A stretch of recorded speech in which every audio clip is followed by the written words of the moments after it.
Welcome to NavSimulator.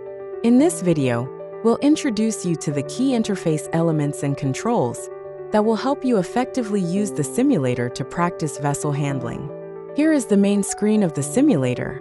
At the top, you'll see the location drop-down menu, where you can choose the environment for your simulation, such as deep water anchorage, Learnmarine island, or training polygon.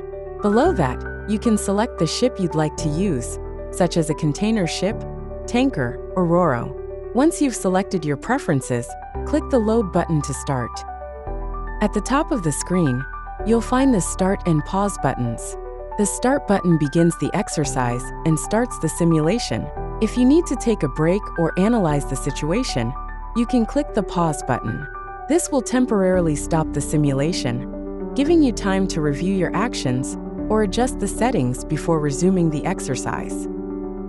Additionally, there is a Speed Control drop-down menu, which allows you to adjust the speed of the simulation. You can speed up or slow down the exercise, enabling you to fast-track the session for quicker practice or slow it down for a more detailed analysis of your actions.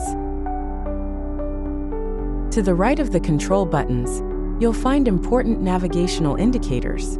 SOG shows the speed of the vessel relative to the ground in knots. SDW displays the speed through the water, also in knots. COG indicates the current course in degrees relative to the ground. HDG is the vessel's current heading in degrees relative to true north.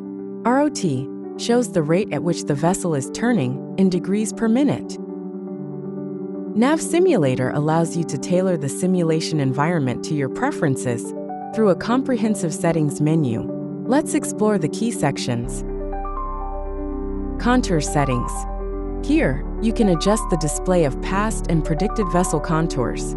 Past contour lets you adjust the time period and duration for displaying the vessel's previous positions, with options to toggle visibility or clear previous contours.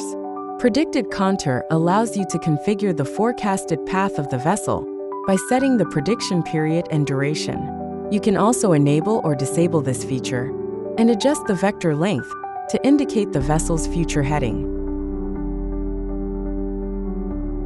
Past track settings. Manage the visibility and duration of the vessel's route history with the track line option, which defines how long the track remains visible. You can also set time marks, which place periodic time markers along the track and toggle their visibility. The Clear button removes existing track lines. UI customization. This tab allows you to adjust the appearance of the user interface.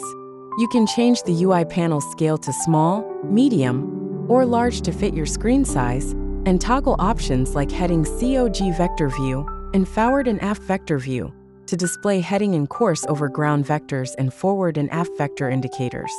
Additionally, you can enable a wind and current panel to display wind and current data.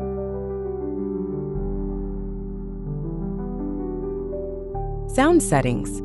Control the audio elements of the simulation, including environmental sounds like waves and weather effects, voice instructions, and user interface sounds. Adjust the volume for each category, environment, speech, and UI, to create an optimal listening experience. Chart settings. Customize the appearance of chart symbols and navigation aids. You can toggle the display of your own ship symbol or an outline, adjust the scale at which symbols switch, and manage the display of nav aid symbols. Additionally, customize the appearance of other chart objects, such as toggling their visibility or adjusting outline scaling. Now you are familiar with the basic interface elements and controls of the simulator. Thank you for your attention.